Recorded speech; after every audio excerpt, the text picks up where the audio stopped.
Yeah, I see Pig Hargis is on piano there. And that's right. And that's a beautiful thing to see. Yeah, he was on my very first record in 1960. That's right, yeah. So hope you'll be on the rest of them. I hope so. Yeah. We've got 7 songs finished for the next record. Right. So it's been about 10 years since you kind of made a record like this. What made you want to make The Cry of the Heart? What brought you around to that point? Well, Dallas Fraser wrote another song for one thing, and I recorded the 72nd song of his on this record called "I Just Don't Believe Me Anymore." And so that when I hear that, it always makes me want to record, you know. But we had Marty and I had written a couple of songs that we really liked. "Here Comes My Baby" and "Spare Me No Truth." And then we had some songs that Carl Jackson, who is a marvelous musician and songwriter and singer, and he actually, him and Marty basically grew up together. They were in their first band when Marty was 12. Carl Jackson was in that band, and he's the one that got Marty into that. And so it was a gospel band that they traveled with for a summer.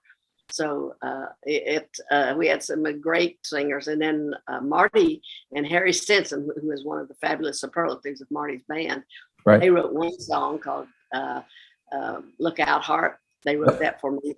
And they sang the harmony on most of the record. There was a few of them that we put 4 voices on, and then we had Sonia Isaacs come in and sing the high part on one, the To Pieces, the one that Carl had written.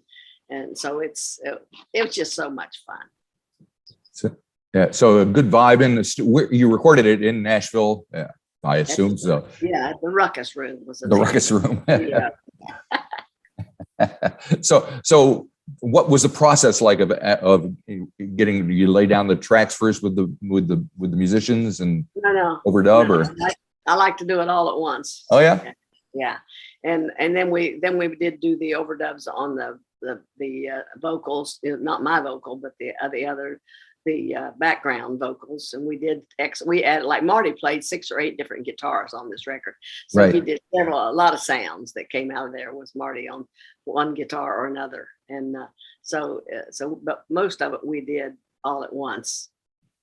Right. I love it. You mentioned Dallas Fraser. I'm a bit of a record collector, as you might be able to tell, and I know his name from. I think he wrote "Alley Oop" way back in He wrote "Alley Oop." He wrote "California Cotton Fields." He wrote "Elvira." Right. He wrote "If My Heart Had Windows." He wrote "All I Have to Offer You Is Me."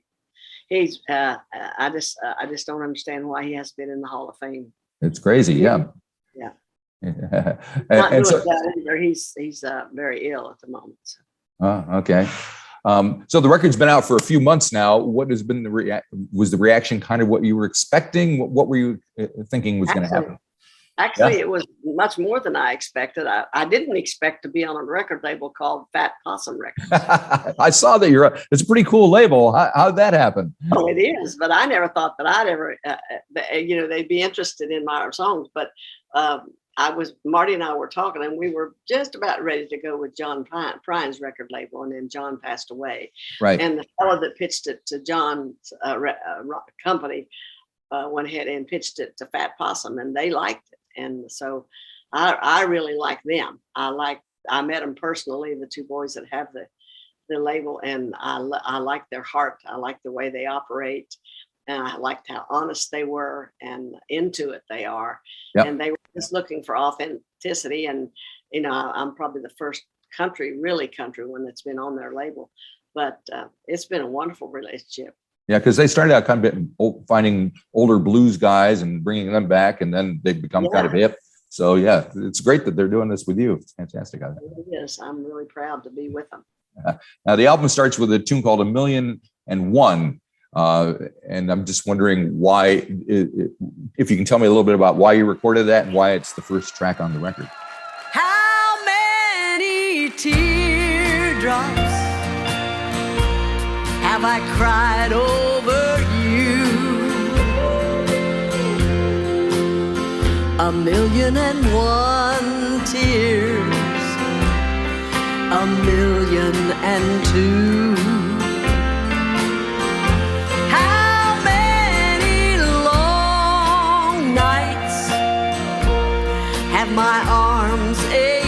for you. 1,000,001 nights, 1,000,002.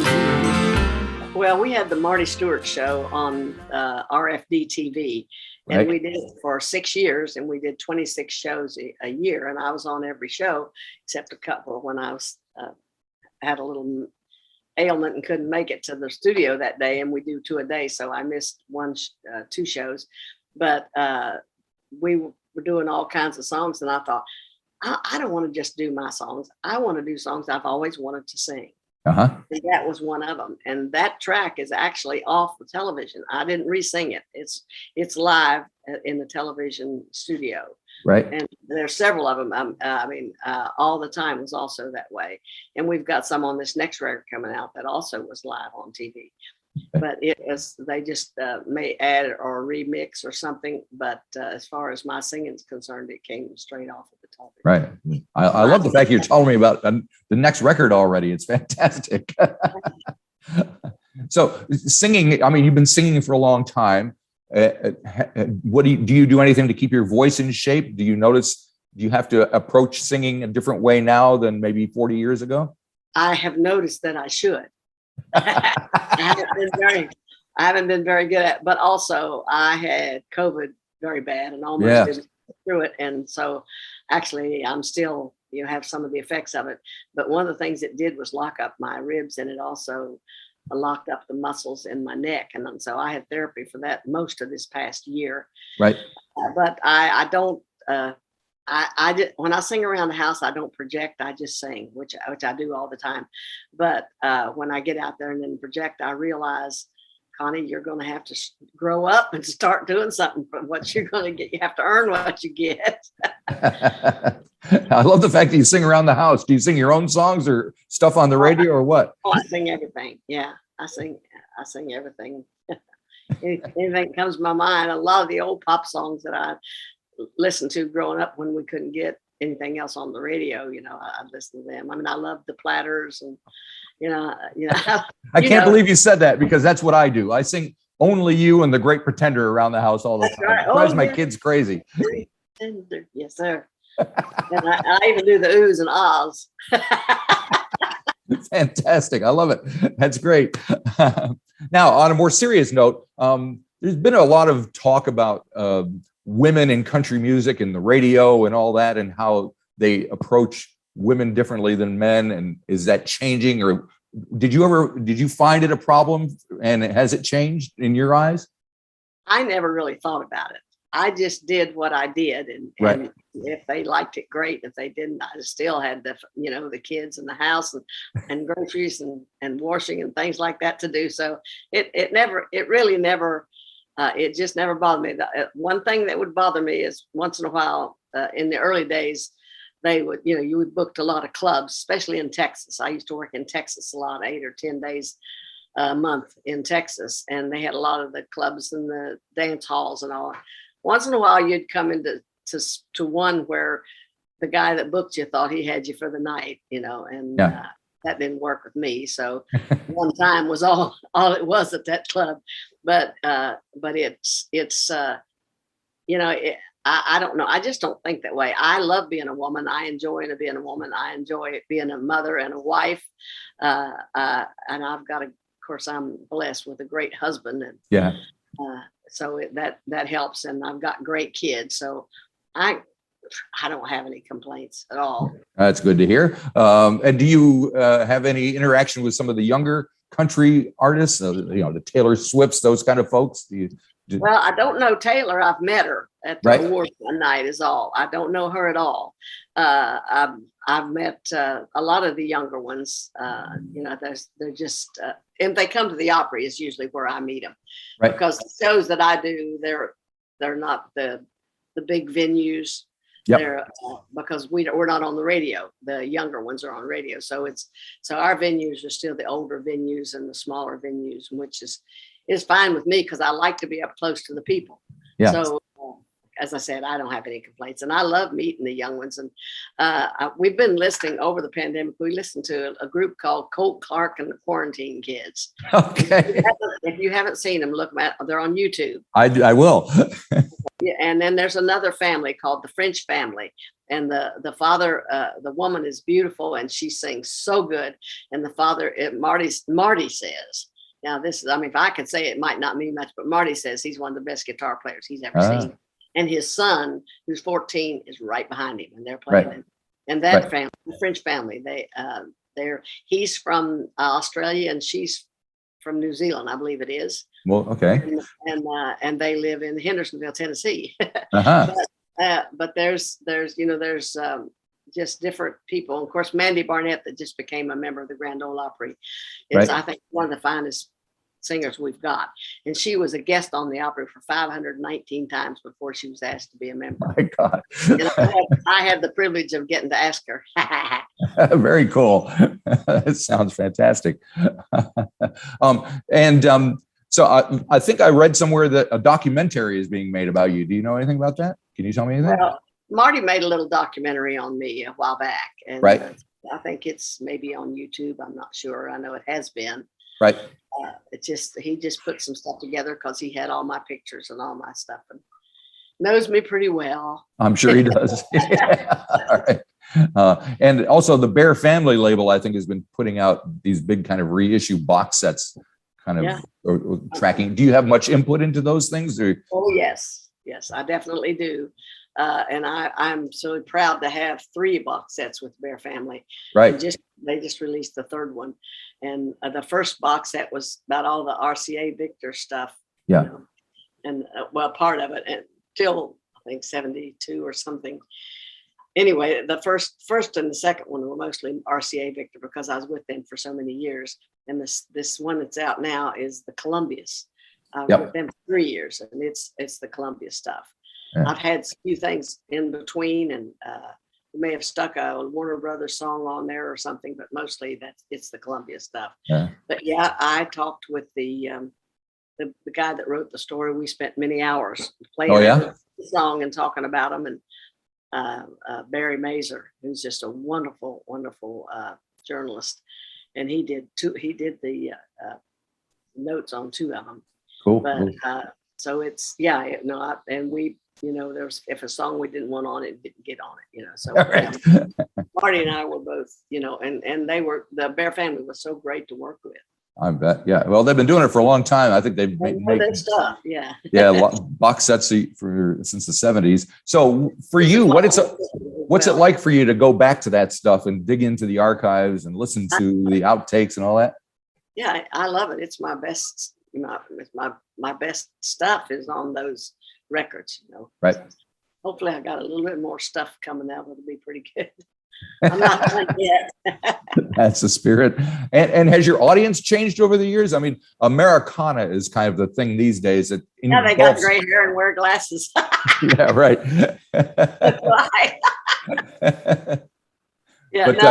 So I do have a lot of younger people that are listening now and coming up, and the younger people are deciding that they, the younger people always get to a point where they decide they want to think for themselves. Yeah. And they don't want nobody telling them what is and what ain't on anything. So they've started digging into the country stuff. And so and then a lot of my fans are my grandma, played your records.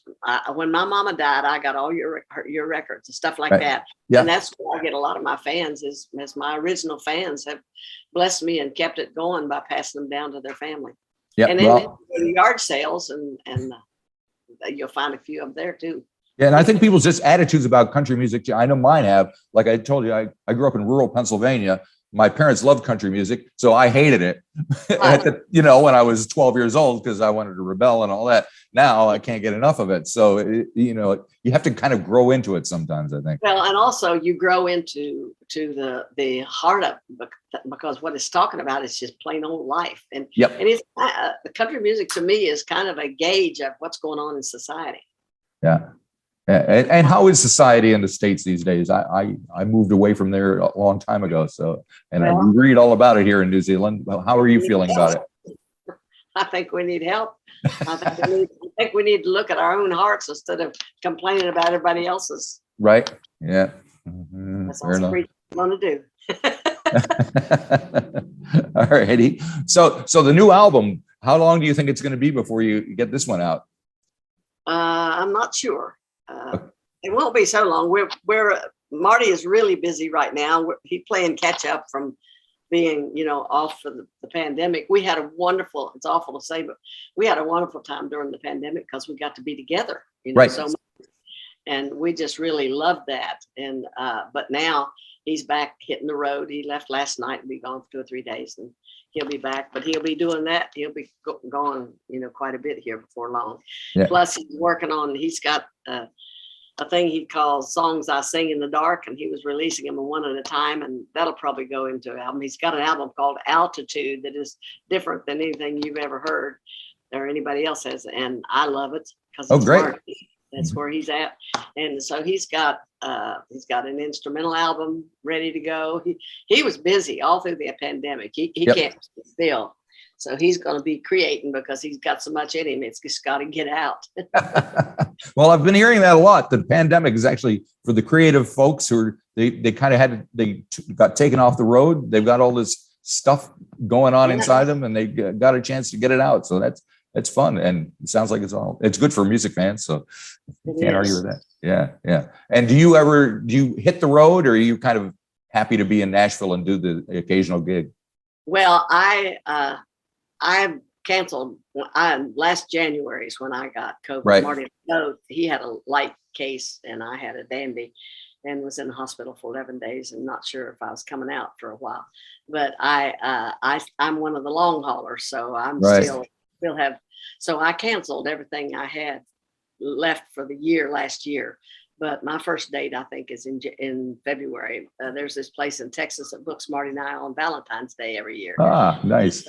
He'll be here with his band, and I'll be there with my band, and we'll do stuff together as well. Right. But that's my first date. And then I think I've got some a little bit on down. It's just now beginning now to see, because I'm just getting strong enough. I was able to do it took a while before I did the Opry, but I was able to do the Opry, but didn't have the endurance to do, Yeah. show. Yep. So we'll find out how good I can do that in February. And when you do a show like that, you have this vast library of music that you can choose from and new music that you're making. How do you make the decision of what you're going to perform? Boy, it's hard. I bet. It really is. I guess I think you fall in love with a song over and over. If it's a good song, you'll fall in love with it, then you'll go on to something else, and then you'll remember that and you'll fall in it. And I think there's some that I stick by, like Runaway Little Tears. That's probably one of my favorite records I ever made. Yep. And then of course Once a Day, and Right. So there's just different songs that you like, and you get in a mood as I want to sing this song today. So Yeah. I've got a band that can do it, so that's great. Do you spend much time rehearsing, or does it kind of second nature at this point? Well, not near. When we go to the Opry, we rehearse Right. running through it once, maybe twice, usually just once before we go out on stage and do it. But I've got my bass player's been with me this is his 33rd year. And I had a guitar player for 17 years that was killed in an auto accident, and then lost him. But I've got a guy named Jack Daniels that works with me now, who was a member of Highway 101. He was Right. one of the original members, so he's been with me several years now. And my drummer, I think he decided he liked Lori Morgan, and he did me. And Oh. he was with me 10 years, and at that point, I wasn't working as much as Lori. Sure. They're a good pairing, and he'll probably be with her from now on. Right. We love him. But I've got a drummer that worked with Billy Walker. His name is Kenneth Smith. And he's a Smith guy, so he's a good guy. Of course. And then my steel player that I've had for years, Gary Carter, that's played on like this last record and played on a bunch of other stuff. He retired. He was with the Carter family band when he was little. He had to stand up to play the steel guitar. So he decided he was ready to stay at home and enjoy his wife, and he does custom records and all that. So we got a new one. His name is, actually, I took him to Norway with me. His name is Eddie Lang, and he's fitting in just well. So we're doing good. Sounds good. Sounds fantastic. Well, hopefully you can come down here sometime again, and we'd love to see you. But it's a long ways away. But it sounds like everything's happening, and I'm glad that you're healthy and making music again. It's great to hear. So thanks for spending time talking to me. Oh, you're so welcome. Thank you. Have a great day. You too. Bye-bye.